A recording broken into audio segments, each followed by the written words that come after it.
It is White and Jordan. I'm Adam Catterall in for Jim White. Ahead of him getting stuck into the new time of 1 o'clock in the afternoon as the World Cup is upon us.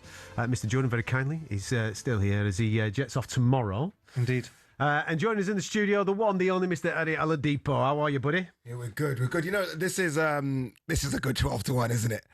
I'm looking forward to this. Loads of boxing stuff to talk about. I jet off to America as well. I jet off to the World When'd you Cup. go? I go Thursday morning. Look at this. Thursday morning. First game, Brazil-Morocco. You know what I mean? Just a bit of Neymar and Vinicius Are you in Jr. New York, are you? I am. Yeah, I'm going to go to the Brazil-Morocco game on Yeah? Saturday. Yeah. So we can meet up for a nice coffee. Yeah, he'll be in the box, mate. You'll have to have a get in the suite. They've got in the penthouse suite in the Hilton. They've got me renting a room. Yeah. It's 34 degrees in New York. Wow. And raining. Interesting. So cute. Interesting. Brutal.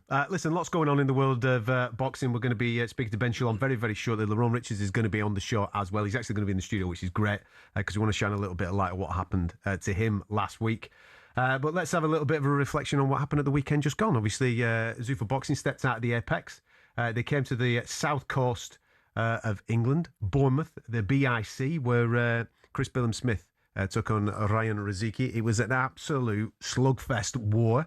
The card itself delivered some big moments. But Sam, your observations of Chris doing his thing at the weekend in his hometown? Yeah, I mean, it's nice to see Chris back in the ring. Nice to see him put a performance on. I think it was hard work. I think it was a brutal fight. It was, to me, watching that fight was like watching Fabio Wardley fight Daniel Dubois without perhaps some of the gore. But notwithstanding that, Chris came through a very difficult. I thought he made it more difficult for himself during the fight than I anticipated he would. But I think Riziki was a tough customer, but there were levels in this fight, and I thought that Chris showed the levels. What it tells me about Chris going forward, I don't know in terms of who he fights next and whether he gets another shot at a world title or whether he wins another world title, because I think any of us, with all due respect to Chris, who we all like, don't see Chris beating Jai Opetaia.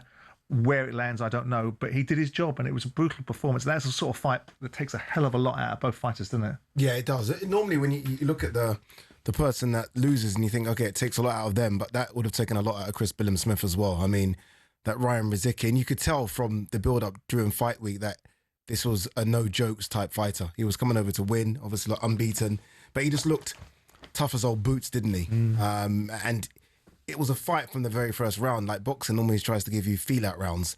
There was no feel-out, nothing. I mean, they went straight at it immediately. Yeah. Headbutts, elbows, everything. And I think Chris knew from the very first second that he was going to be in a bit of a war. You know that it's a rough one when someone's getting a point deducted in the second round for a headbutt. Yeah. Repetitive headbutts. Yeah, and you know as well, when they start breathing out of their you-know-what after the first couple of rounds, you know, okay, these guys have given everything in the first 6 or 7 minutes, and then it's a case of who can hang on. Yeah. And Chris is a big, big cruiserweight, and in the end, I think that kind of shone through and came through. And the fact that Simon mentioned, he's just a better boxer. Riziki's tough, but in terms of boxing ability, it wasn't really there. It was just grit. He was square on. I didn't know if he was orthodox or southpaw because he was throwing punches from everywhere. He just came to win and fight. But yeah, brutal fight. And look, the winner really should go on. Chris Billam-Smith should go on to fight Jai Opetaia. That's the easy one to make, right? Jai's with Zuffa. Chris is with Zuffa. They've circled each other for like 12 to 14 months. Jai's been on this show with you, and he's had a bit of a foul language outburst saying how much he wants to fight Chris. So that should be the one to make, but I don't know if Chris is ready for it. But ultimately, what's Chris, 34? Yeah. This is it, isn't it? This is it. It's hard because we in one aspect of boxing, we're talking about all these boxing promoters coming together under the same platform and fights being really easy to make. Everybody's working together. And then you've got Zuffa over here who are kind of doing something themselves on their own, signing fighters with a very different attitude. And you're right to point out there, the next logical fight based on that model for Chris Billam-Smith would be Jai Opetaia. But he's also talking about unifications with other champions that are in this division. I say unifications, even though he's no longer the IBF champion, having that stripped off him a little earlier on this year. So that actual story around everything that's happening, the ramifications of what comes off the back of the weekend, is still a bit messy from a Zuffa point of view. Yeah, Benavidez to Chris has caused a lot of problems. Benavidez has caused a lot of problems to a lot of cruiserweights because all of a sudden he's jumped up and he's looked so good. Everyone now is screaming Jai Benavidez or Benavidez Bivol. And or him to come back down. Or even for him to come back up. Or even Benavidez to go up one more to heavyweight. I mean, I know it sounds crazy, but you feel like he could chin a few heavyweights. I mean, you wonder where Chris can go. I mean, ultimately, you've just seen Benavidez take care of Zurdo Ramirez. You saw what Zurdo Ramirez did to Chris Billam-Smith. Yeah. Yes. You look at Jai Opetaia, and as much as we like Chris, and we want him to do well. It's a reach to suggest that, given the performance he put in against Zerdo, I saw him against Masternek. He made hard work of Masternek, but came through it, and we've seen what Masternek has done subsequently. But the bottom line is you look at Chris Billam-Smith and say, what do you do? Where are you headed towards? Are you headed towards a paycheck or a world title? Because I think you're going to get a paycheck, but I don't think you're going to get a world title. And how big that paycheck is, I don't know, because you've got this Zuffer, situation. Benavidez has looked at Zuffer and gone, oh, who cares about that, right? Yeah. So, and you make a case for Chris going against either one of those and go, it's a very hard night's From work. their business model, though, Chris and Jai works for them. Because Chris is what is he, number 3, number 4 with a ring? Yeah. And obviously the ring holder You've got Jai is... Bataille sitting in a studio a year ago saying that I will have the fight for nothing. But that was when Chris had a belt. I was just about to say that, and that's when Jai had a belt. Yeah. So they both had belts. So it was Jai's dream at the time was undisputed, and he kept on screaming that and shouting that undisputed. Now all of a sudden he's been stripped of the IBF. Chris has lost his belt, as you mentioned, to Zerdo. He's the ring holder, though, isn't he? He's the ring holder. But now all of a sudden Chris coming to the table for Jai. Like if we were to get Jai on the phone and say, "Do you want to fight Chris?" It might be like, well, maybe not as much as I wanted to 12 months Did ago. we learn anything about Chris in that fight? I mean, we've seen him come back and the fights. Brandon Clanton, this fight. Have we learned anything about Chris? I thought the loss to Zerdo emerged. I think his ring IQ is definitely going up. I think he's still the same type of fighter. He's a brawler, isn't he? He gets it. He likes it on the inside, and I think he's got an incredible amount of will to get through fights. I think skill set, he is getting better, and I thought his ring IQ, the way that he managed it, because that's uncomfortable. Kid comes in and sticks his head on you in the first couple of rounds. He's got his elbows in your face and the forearms going and what have you. You've got to have a little bit of something upstairs to be able to navigate that and manage that, and not lose heart when you're chinning him a couple of times. And also, and I guess one of the most important things in terms of fans and bums and seats, value for money. Yes. What we learned from Chris is like, okay, if I pay my ticket, which isn't easy for working class, if I pay my ticket and I tune in, I'm going to get an entertaining fight. So I think that's important because we do see some boring fights, and Chris isn't one of those guys that's in a boring fight. It's the final chapter for Chris. Whatever he does next for the next 2 years, we'll close the curtain. Do we see any merit in Vidal Riley stepping into the ring with Chris Billam-Smith at this stage in his career? I think Vidal's in a really good spot right now. It's a dangerous fight that for Chris, I think. You know, it's because Vidal's fresh. Yeah. Vidal's fresh, and as you mentioned, Chris has had war. Like Chris will give you a war. It's just how he fights. Unfortunately, he's not going to be on his toes and boxing and jabbing and moving out the way. Whereas Vidal's just almost just fresh, isn't it? I know Masternet gave him some problems. It's a bit of a step up for Vidal, but it's one that Vidal would want to take. I don't see the merits in Chris taking the Vidal fight. It's almost a bit of a step backwards. He will be looking towards Benavidez or Jai. Whether or not he can win those fights, obviously that's a different conversation. But if you're Shane McGuigan, you're like, that's what we want now. That's it. Let's pick out who else has been the real deal this week with Selco Builders Warehouse. The Real Deal on talkSPORT with Selco Builders Warehouse. For the latest special offers, pick up this month's Real Deals in branch or view online at selcobw.com.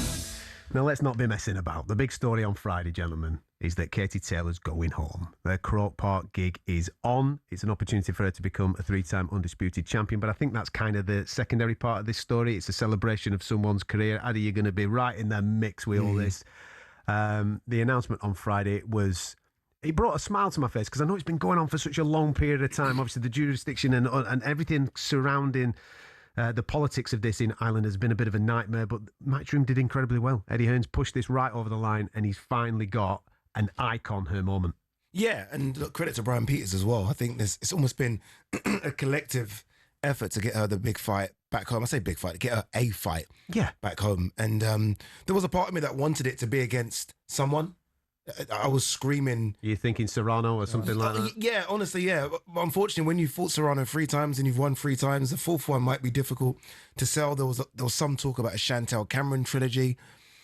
But these are risky fights for her to go in her last one. But I wanted a bigger name, but then I just kind of had to take a step back and say this is just almost a celebration of Katie Taylor. Right. It's not really a case of Katie Taylor having a fight, because we've seen Katie Taylor have so many fights in her career. She's not someone that, needs another name added to the CV. She will go down for me as the greatest female fighter of all time. So we don't necessarily need another big name at the end of it. I think it's almost a celebration of her, a celebration of Irish boxing, and her just almost getting that final swan song to say goodbye to everyone where it all started. And I think that's the story. Question for both of you. Will this be the hottest ticket? I've asked this of Irish people just because 82,000's a lot. Massive a lot. It's a big, you know what I mean? And normally, even when it's AJ and Fury doing fights over here, they still need the dance partner. They still need someone opposing them. They still need the press conference to go crazy, right? To kind of make sure they sell it out. And I've asked, like, will she be able to sell it out? And everyone has repeatedly told me absolutely yes. So if that's the case, and I defer to them, they have more knowledge on sort of the love that Katie gets in Ireland than I do, then I say it will be the hottest ticket in town. But still, it's a lot, because it's Katie Taylor versus someone that we don't really know, and we're not quite sure yet of the undercard. I wish it was a celebration of Irish boxing. I wish Pierce O'Leary was on it. I wish Anthony Kakache was on it. You know what I mean? A full celebration. Get Mick Condon out of retirement. Let him fight Josh Warrington. Everyone, basically. But that would detract a tad from it being Katie Taylor, wouldn't it? Because if we start to make it about Irish boxing, then really what it is, as you said from the outset, is a celebration of Katie Taylor. Pricing policy will determine to some extent how much the audience becomes. But if she does get, and I think they probably wouldn't put it there, they didn't think she was going to get it because she doesn't want the indignation of saying she gets 40, 50,000 fans in an 82,000 position, that it's a remarkable reflection on the scale of opportunity that now exists in women's boxing, but also specifically and explicitly about her achievements. So both of them, to go to your point, is a celebration of the sort of flag-bearing position that she's operated in, both from an excellence point of view, but also by people's perception of her. Yeah, I think when you've been in Ireland and been around Irish people, she's bigger than boxing. We're talking about a sporting icon, a fantastic human being who has achieved so much. Personally, for me, she's the greatest female fighter of all time. I know that Clarissa will be on to me, and what about this, and the other? But I think just the level of opponent that she's fought, level of opponent that she's beaten, she's had some dubious ones along that way. I don't think we can get away from that, but she's been absolutely magnificent. And I think that you're going to get a very different demographic of fan coming to this fight than you would, for example, AJ and Fury. I think that casual fan from a boxing point of view will all want to be AJ versus Fury. If we get that at Wembley Stadium, that'd be fantastic. But I think you're going to get kids, you're going to get grandmas, you're going to get aunties, uncles. Every man and his dog is going to be wanting to be there for this massive sporting moment. And let's not forget, fighting at Croke Park doesn't happen. Last person to do this was Muhammad Ali in 1972. So this is a huge, huge moment for Irish sport. I genuinely think it could be the hottest ticket in boxing. And also, to add to that, I think because people know the struggles and the stories of getting it at Croke Park, it's almost a case of we are going because, A, it might not happen again, as you mentioned, for 5 decades. Yeah. So you've got to go and enjoy these things because they don't come around. You're not going to get another Katie Taylor. You're never going to get another Katie Taylor, And we pray to God we get one, but I doubt we will. And I do hope, I know it is the Katie Taylor show, and you're right.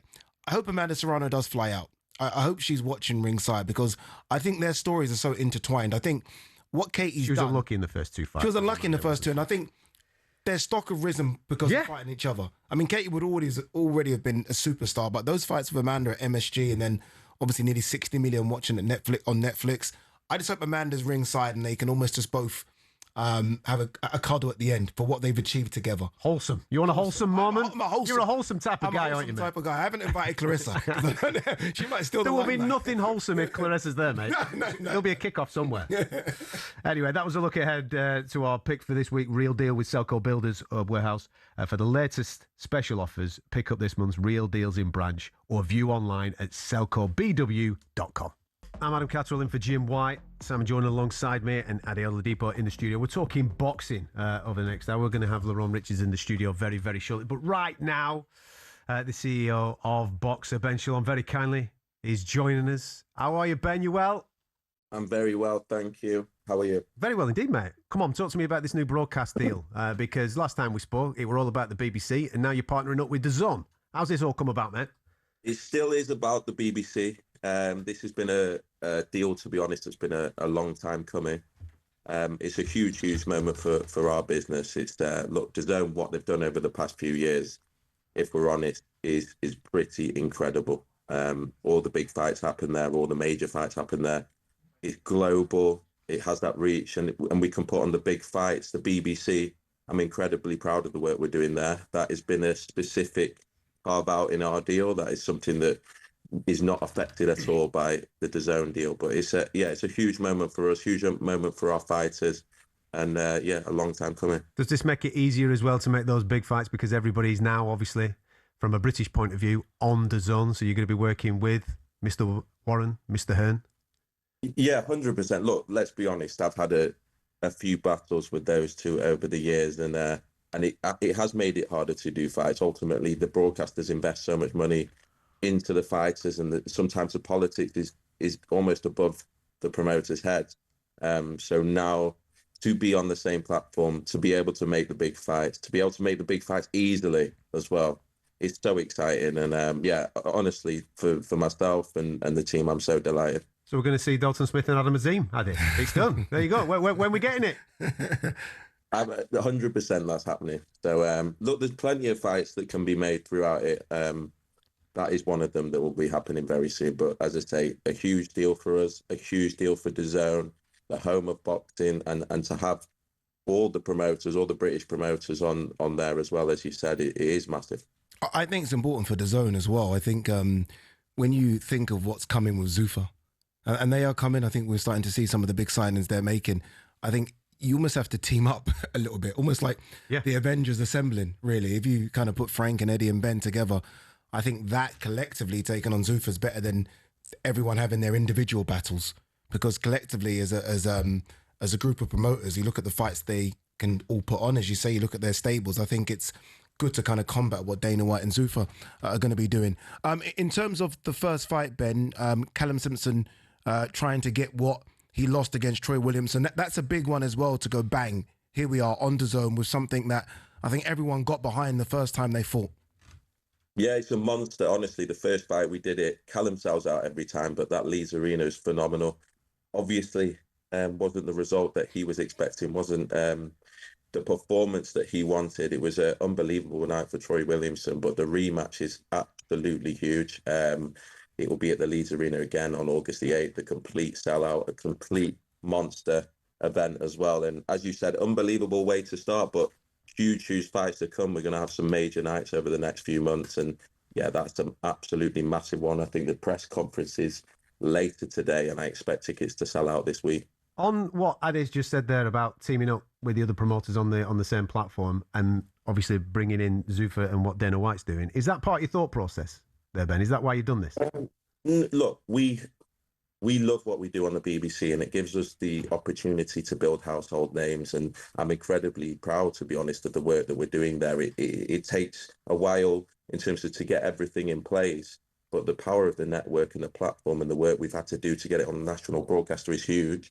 Can we put on the major pay-per-view nights, the major shows that we're used to putting on? No, we can't. And it was always going to have to be complimentary. And so this was the deal that I always felt was natural. It's the deal that I've been trying to sell into broadcasters for years, is to try and, combine the big pay TV networks with terrestrial opportunities as well for fighters, particularly early on in their career. So it has been a long time coming, but it's massive. And is it because of what's going on in the market? No, this is something that we wanted to do from a long time ago. I mean, I actually had a show on Sky Sports on Saturday night as well. So you'll have seen that.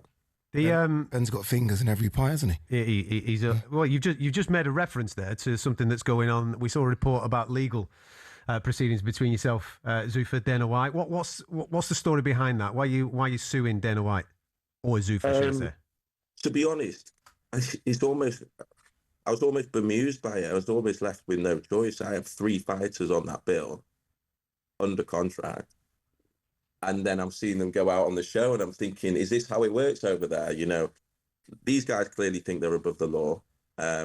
They have the show in the White House, I see on Sunday, and maybe that's the way they operate over there. And yeah, it's difficult. I guess they feel like, eventually, we'll pay him some damages, or we'll do this. But I cannot believe, I'm telling you now, I cannot believe that broadcaster is doing things like that. It's pulling stunts like that. And we sort of left us with no choice. I've got this bit of a reputation now for being litigious, but I'm really not. But when you put in a situation where you cannot believe what's going on, and the only way to sort of, who are the fighters? Who are the fighters that are contracted to you? Is this contracted to you as boxer? Yeah. Who are they?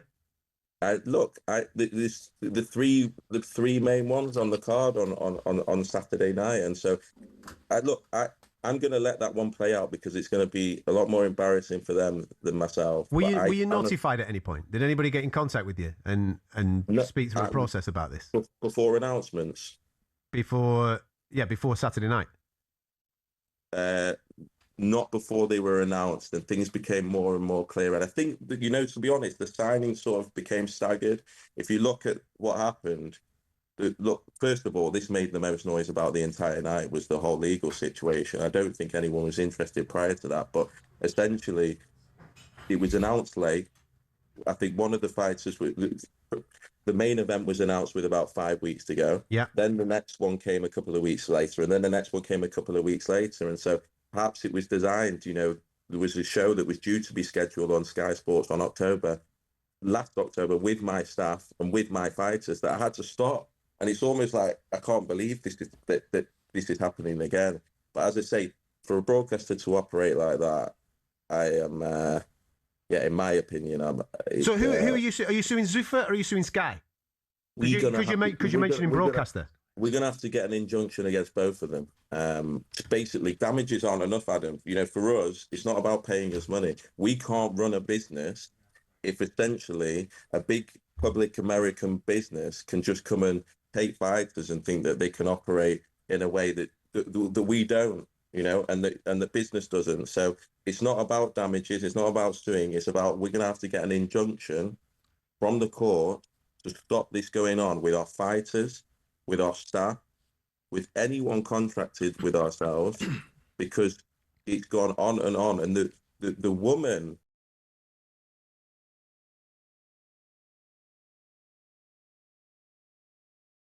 I suppose,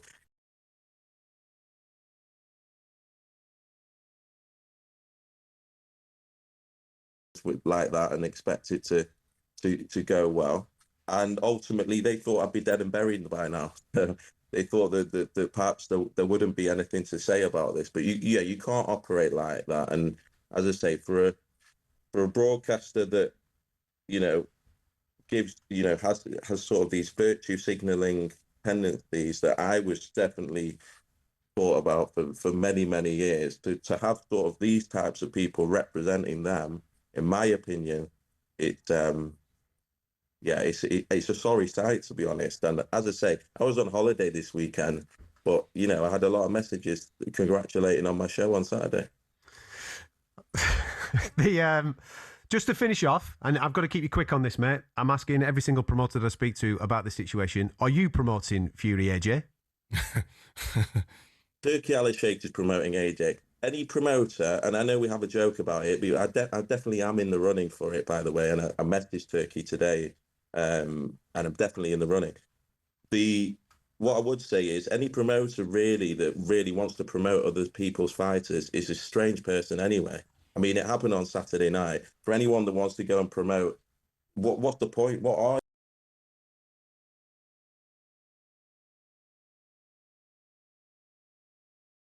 joke about it? I would definitely still take the opportunity to do it. But let's be honest, promoters is Turkey Ali Sheikh, and then the representatives of each of the fighters. And it's becoming a bit ridiculous, to be honest. I'm no doubt this is going to be soap opera for most people over the next 5 to 6 weeks. Ben, thank you very much for your time, mate. Cheers, Ben. And congratulations on the new TV deal. Looking forward to the rematch between Troy Williamson and Callum Simpson. The press conference for that, as Ben said, is a little later on this afternoon. Now, last week, a British fighter got an absolute stinker of a decision overseas. We're going to be welcoming Lerrone Richards into the studio in a moment or two. Don't go anywhere. I'm Adam Catterall in for Jim White with Simon Jordan on talkSPORT with Selco Builders Warehouse. Check out this month's real deals at selcobw.com. Simon's obviously here, as is Adi Oladipo, and it is a pleasure to have you in the studio, even though the circumstances that we're going to speak about, Lerrone, aren't necessarily the kindest. Lerrone Richards very kindly given up a bit of time to come and join us on this Tuesday morning following a split decision loss. And I can't believe I'm even saying that last week out in Canada. And this is the second time that you were out there to take on Albert Ramirez for an interim world title fight. Obviously, earlier on this year, the fight was called. Was it on the day or was it the day before that it was called? It was on the day. It was an hour before the weigh-in. An hour before the weigh-in, the fight was called off because he was ill. He was ill. So an hour before the weigh-in, I hear a bang on my door. And I'm like, what's that? I'm having a nap. I open the door. Dave Coldwell's there looking at me like, sit down, Lerrone. I'm confused. I'm like, so I go sit down. He said, the fight's off. I said, no way. But Dave wouldn't lie about that. I just thought, but I was in shock an hour before the weigh-in. Didn't he have appendicitis, though? Appendicitis, yeah. Off the back of that, the fight gets rearranged, so you fly back out to Canada. That's right. Just gone. Box the kids' ears off for the best part of 12 rounds, and then get a split decision loss on your record. The dust has settled a little bit now. I know you've been speaking about it. We're going to get stuck into how this has all played out, but what are your overriding thoughts at the moment? Right now, it's a joke. I mean, you know, fighters, we work hard in the gym, we dedicate our lives away from our kids, away from our families, and for the decision to go the wrong way like it did, it's damaging. Can I ask you a personal question, right? Because that's two camps there, and they're not cheap. Oh, no. How much does it cost you? It cost me a few grand. Obviously, you've got to work, you know, we've got sparring partners. You've got to think about Have you got good sponsors? Have you got people looking after you or not? How's it all working for you? I've got one sponsor that pays me for the fight, but I don't really have much backing. I kind of do things on by myself. Sometimes, you know, if you want to go personal, going into like, you know, your direct debits and stuff like not direct debits, but like overdrafts and things like that, you know. But because I believe in myself, I believe in my ability, and I know how good I can be and how far I can go, I do this. See, that's the thing that's the thing that's annoying. And I followed Lerrone Richards' career for a few years now, and I've done a couple of these fights as well. And I remember when I saw this fight announced, I was like, "Oh, this is risky. You're going away from home," but he's got to do it because of where he was and how his career's played out in the last 5 years. So when I was watching that fight, and I scored it 9-3. I think we were just speaking in the break, and I said I scored it 9-3. I think you did as well. So when I see a 9-3 scoreline, and then I see you lose, considering everything you've had to go through to get the fight, as you mentioned, the financial cost it's put on you, what a win could do. You win that belt, the next fight you're making big money because ultimately it puts you in a position where you could fight for a world title. When you don't get that victory, that's when I really sort of start to look at the sport of boxing in a negative way. And I don't look at it as incompetence from the judges, because it's not incompetence. Like 116-112 Ramirez, and I've scored it 9-3 to you. It isn't a case of what you like. And okay, it could have gone either way. Swing rounds, we hear that quite a lot. The rounds were very, very clear. That's a disgraceful decision. You know, in boxing it happens. You know, where it's 7-5 on the scorecards, and then it goes the other way to the home fighter. Even though I don't think that's acceptable, I believe that if a fighter wins a fight, they should win. But it happens in boxing. But this fight for me, when I watched it 5 times, and I've scored it 10-2 to myself. And for the decision to go the other way, it's disgusting. Simon, how do we solve this problem? Because this isn't an isolated incident, and I don't want to get into, because I've seen this happen in Canada on a couple of occasions. This is where the fight was taking place, and I don't want to go there because here in the UK we've had some absolute shocking scorecards too, as we have all around the world. How do we solve this problem? But you know it, don't you? I mean, it's about unification of standards. It's about continuity across all the governing and sanctioning bodies, and bringing in an overarching perspective. So it takes away some of the subjectivity. It takes away the uniqueness of people being able to score in a way that best suits them, based upon whatever their motivations may be. Because this isn't a sport, it's a game. You know, I was involved in football, and obviously I have a great love of boxing and a great respect for these guys. And these guys need more care than a footballer needs about not getting given a penalty. And it doesn't seem to operate that way. So it's a balance. Now, when you talk about Turkey al-Sheikh and maybe making a fight, what he'll do is make a differentiation about what's a football do. But when you fight in my area of expertise, which is Zuffa now, and Ring Magazine, we'll make sure that our standards are higher, rather than him getting involved and asking the WBC or the WBA or the IBF or the IBO. There has to be some proper resolutions to these guys. If there is a real legitimate case, in this instance, it would clearly indicate that there is, the resolution has to be a resolution, which is not just a case of shrugging the shoulders and oh, okay, that's the way that one went. There has to be some commercial restitution for this kid in terms of either a compensation mechanism that is deployed or an immediate rematch that's ordered as a result of it. And that shouldn't be something difficult that can be achieved. So it comes to that sort of space, doesn't it? But it's really just about, and as we discussed earlier on the show, at the top of the show when we were talking about him coming on, it is about the consistency of standards. I mean, there is always going to be, in my view, more subjectivity in this sport than possibly there is in others. because there is an element of what you like that comes part. I know you're going to say, hang on, that doesn't factor into it. No, yeah. But there is an element of that, and you have to be realistic about it. And there is also an element of embracing technology to be able to bring into these equations. So you take out the errors that can be made on basis of human error. But when you've got something like this, there has to be the sport should want a resolution. Yeah, and that's does it though? That's the key thing. Does it? But this is why, with due respect to going off topic a second for you, Lerrone, this is why Turkey was able to drive a bus through this sport. He couldn't drive it through. The Saudis couldn't do it in golf. They can't do it in football because it's too established. In this sport, it's the Wild West. Yeah. And unfortunately, the recipients of the Wild West mentality are these guys. The least deserving of it. I told you the other day, and it's a less of an example, and it's the higher end of the food chain economically, but I went to see when Lennox beat Evander in NMSG. That was a highway robbery. We've seen Jack Catterall.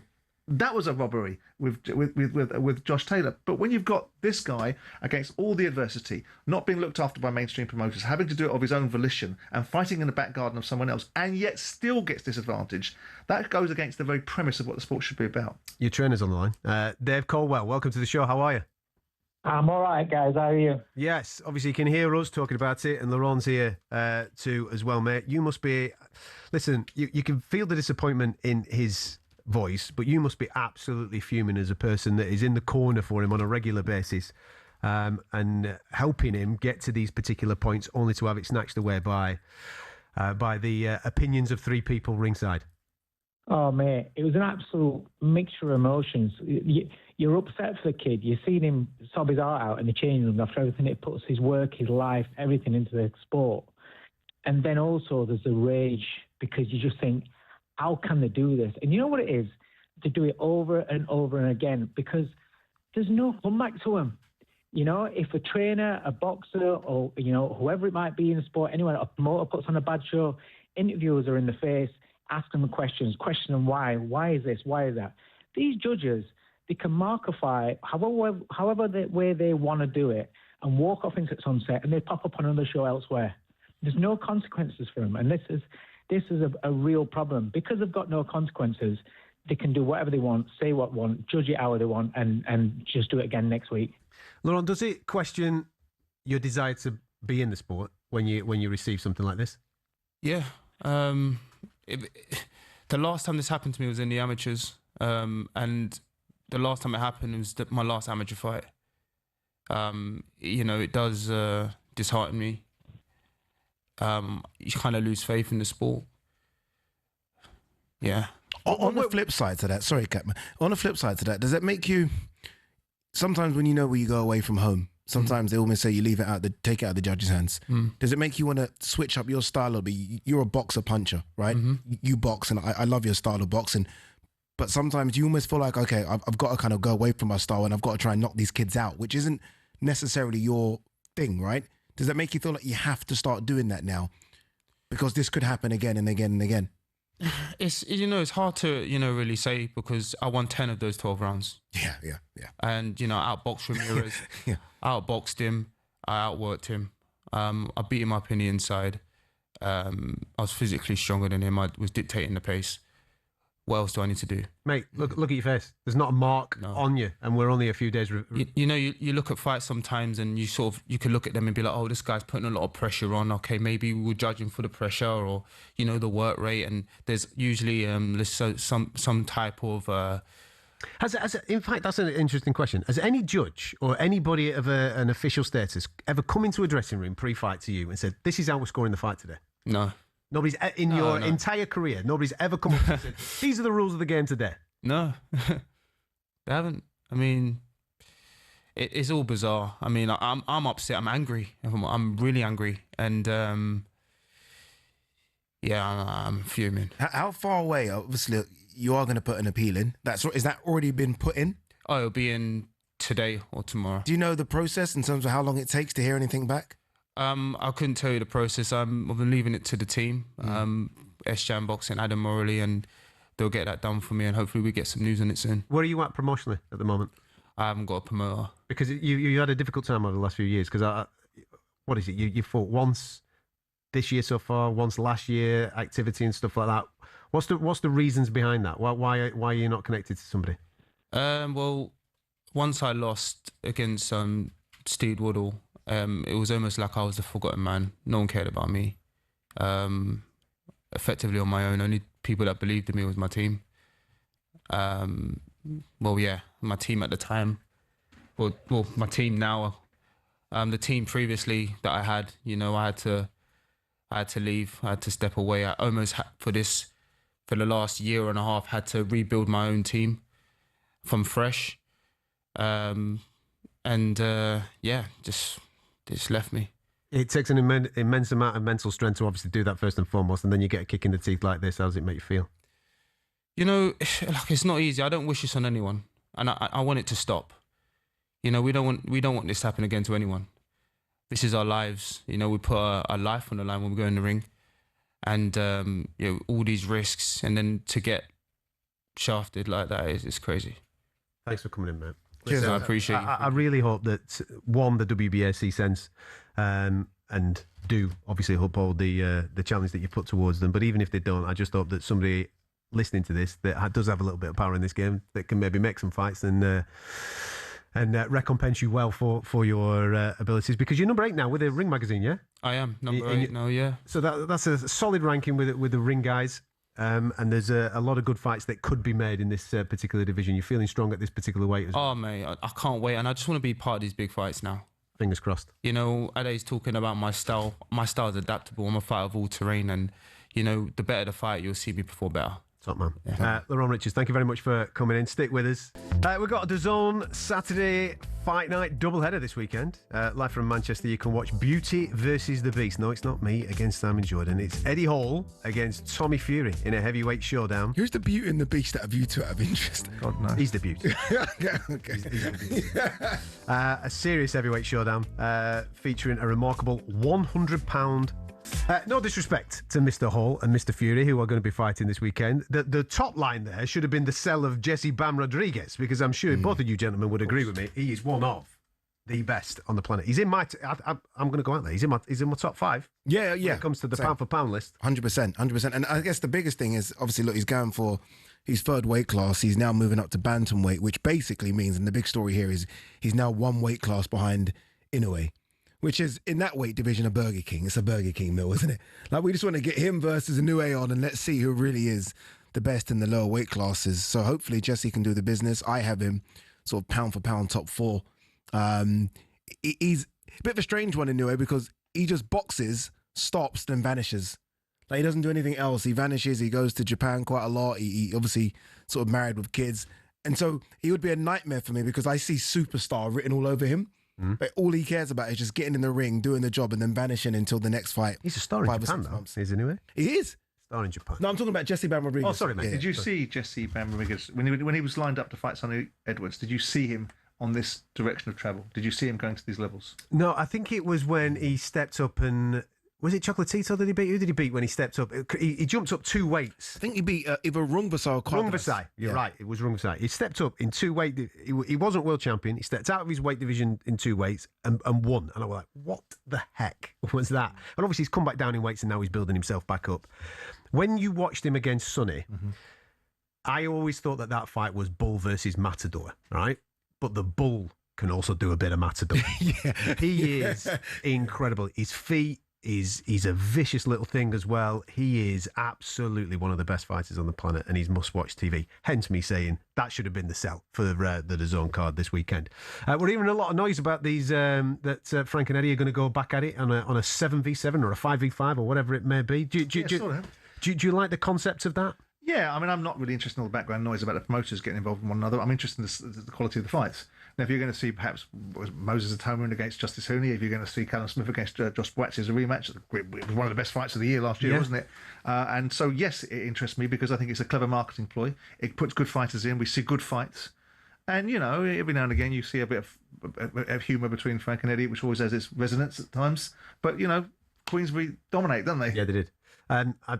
Can Eddie get a win on him? Can he get at least one? Out of the 7, can he get one? Can't think of one off the top of my head. Callum Smith.